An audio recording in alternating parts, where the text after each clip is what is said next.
there, and welcome to the Sunday cast. On Sunday it's a Q&A for people to write questions in the comments and I answer them.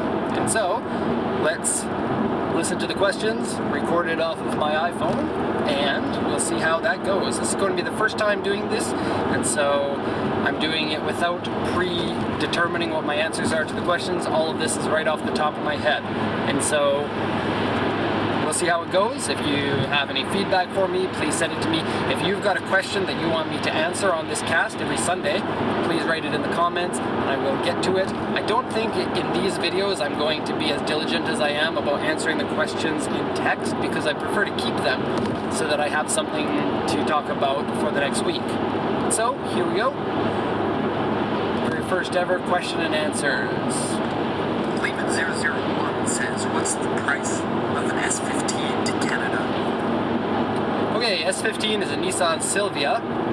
Silvia comes in, well, a lot of different versions, from 11 up to 15. The 15 ended in the late 2000s. Canada, the cars have to be 15 years old in order to import, and you can import them into Canada as long as they're 15 years old. The only thing is you can't register them in Quebec, because Quebec they ban right-hand drive cars. Anywhere else is fine. And so an S50 Silvia, how much does it cost? Most people are looking for the turbocharged model because that's the one that the people want. 250, 260 horsepower, somewhere in there. And rear-wheel drive, of course. But they also come in automatic with no turbo, and 5-speed with no turbo with, I think, 160 horsepower or something. So the automatic ones are cheap because nobody wants them unless they're going to swap out another engine or transmission. They're really cheap, 250,000 yen.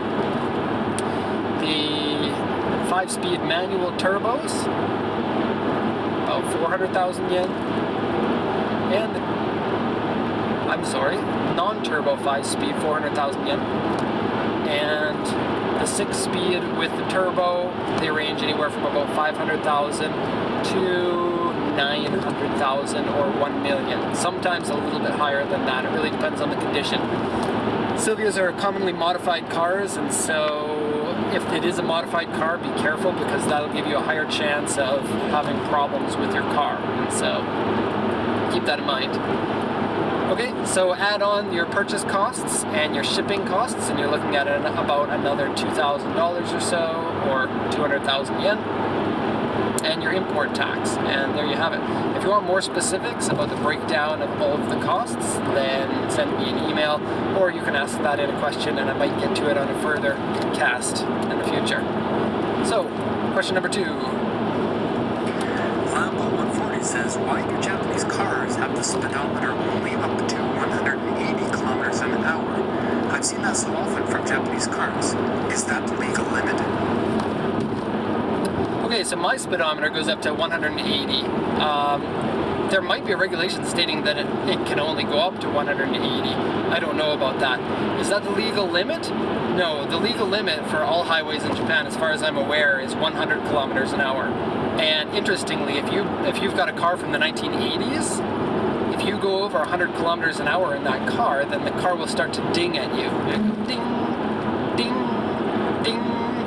And it's kind of annoying. The lucky thing is, those systems usually break, or people take them out, because driving faster than 100 is pretty common, even though it's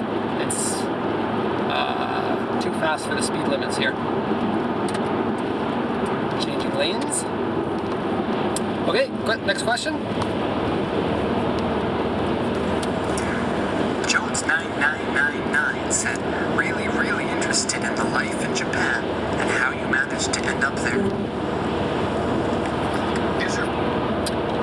Okay, life in Japan and how I ended up here is a long question, so I'm going to be a little bit brief on this one. But my wife is Japanese. I met her in high school, but she went to the same university as me. She graduated my high school, graduated my university, and so we fell in love. I'm not really a romantic type, but that's basically what happened. And she's from Japan. She wanted to move back, and my education is in business. And I always wanted to start my own company, and so the two things together, you know, it was pretty inevitable. I was going to move here and start the business here. running businesses kind of runs in my family. My grandfather runs a number of different businesses, and my father, strangely, is the head of his union for a newspaper that he works at. He doesn't run a business, but he's fairly business-minded, in particular about labor regulations, because that's kind of his job. So I guess that's how I ended up here. I got married in Canada before I moved here, and we had our first child when we moved here. And so the beginning of the business was a rough time. We moved here in 2006, and it took 2 years before I was prepared enough to open the business. It's probably more difficult now than it was back then to start up this kind of company, simply because just the costs are more. I basically moved from Canada to Japan with pennies in my pockets and started this company on a shoestring.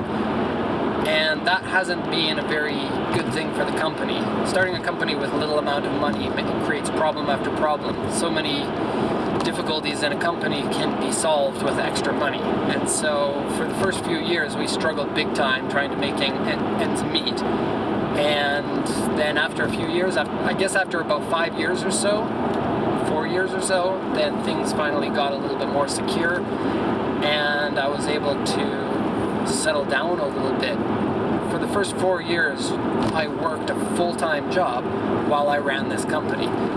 And the idea was to work at the full-time job, move that down to part-time as my company started getting busier. And so that didn't quite work out, because we started the company in 2006, and 2006 was a bad time to start an exporting company because of the global financial crisis. And when those sort of things happen, everybody puts their money in the Japanese yen. That will overvalue the Japanese yen.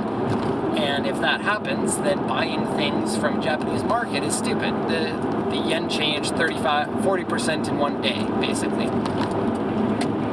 when that happened. And so that made our business 40% less good for the customers. So yes, the first few years were very difficult. How do I like Japan? Well, it's difficult to say. It's my home now, and so I've been here for 8 years. I like it here.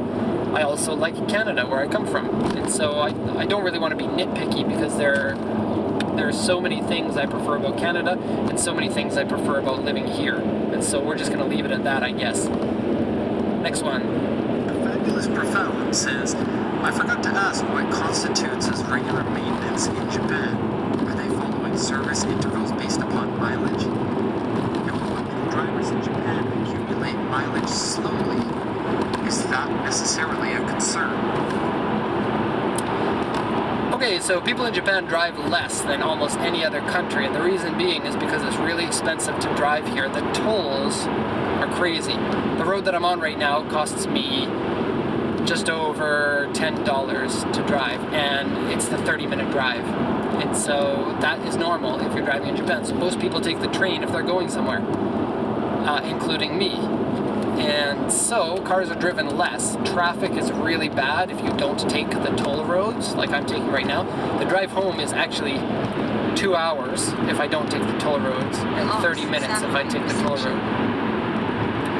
And so, yeah, people don't drive as often. And so what are the regular maintenance intervals for the cars? Well, I think that person is asking about the oil change and maybe about the coolant or other fluids, but people say oil change is 5,000 kilometers or 3 months. And if you don't drive your car very much, like if you only drive your car every 5,000 kilometers, then if you only drive it 5,000 kilometers in a year, then do you change your oil every year or still every 3 months? And the answer to this question, I'm not sure if I can answer with a very good answer. People in Japan change their oil every 5,000 kilometers every 6 months or so. That's what I've seen in terms of stickers that are on the cars when we sell them.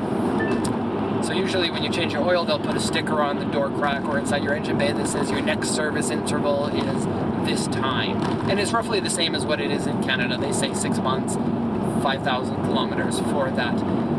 I think that in Japan, people take care of their cars better than in other countries because driving a car is very expensive here, and so people tend to take care of their cars better.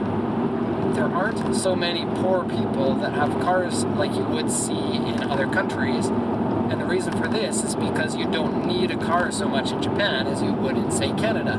In Canada, you might live in a place where the bus only comes once per hour, and in most of Japan, that's not the case. Public transit is much more popular here, and so lots of people just don't have a car, even if they do have the money for a car. I know lots of people who are making, I could say 6 figures. I don't know lots of people who are making that much money, but I know at least one person who's making 6 figures who hasn't had a car in over 10 years. And so there is that. I think that's the end of the questions there, so I'm gonna merge. Please let me know what your questions are. Please let me know feedback on these questions if you want me to further answer some things. And leave the questions in the comments. If you like this channel, subscribe. I'm not going to turn into the Land Rover there. And thank you for watching. This is Derek from Pacific Coast Auto. And have a good one.